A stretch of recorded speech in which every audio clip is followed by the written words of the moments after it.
A Taliban suicide car bomb targeted a NATO convoy in eastern Afghanistan April 10, killing at least 3 civilians as security forces brace for the start of the Taliban's traditional spring offensive. Separately, 12 civilians on board a minivan were killed April 10 when a roadside bomb struck their vehicle in the militant-infested southeastern province of Ghazni.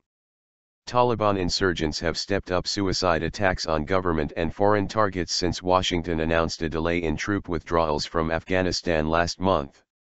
The attack on the NATO convoy in Jalalabad city comes a day after 18 people were killed when Taliban insurgents mounted a 6-hour gun and grenade siege on a courthouse in the usually tranquil northern city of Mazar-i-Sharif. In the morning today, a foreign forces convoy came under a suicide attack near the airport in Jalalabad city, provincial police spokesman Hazrat Hussain Mashriqiwal told AFP. He added that 3 civilians were killed and 4 others were wounded in the attack in Jalalabad, which is home to an important U.S. military base. Roadside bombs like the one in Ghazni have been a weapon of choice for the Taliban in their 13-year war against foreign and Afghan forces, though the militants seldom admit blame for attacks resulting in civilian casualties. The Taliban, however, claimed responsibility for the NATO convoy in Jalalabad as Afghan forces brace for what is expected to be a bloody summer push by the insurgents. The militants also said they were behind April 9's terrifying assault in Mazar-i-Sharif, which underscored Afghanistan's precarious security situation as US-led foreign troops pull back from the front lines after a 13-year war against the Taliban. The uptick in attacks in recent days has taken a heavy toll on ordinary Afghans. The number of civilians killed and wounded in Afghanistan jumped 22% in 2014, a recent UN report said, as NATO troops withdrew from combat.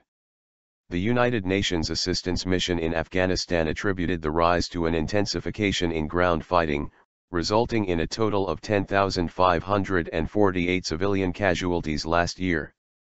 NATO's combat mission formally ended in December, but a small follow-up foreign force has stayed on to train and support the local security forces.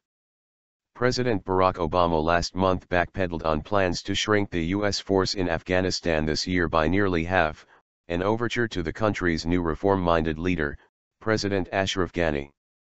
Hosting Ghani at the White House for their first presidential head-to-head, Obama agreed to keep the current level of 9,800 U.S. troops until the end of 2015.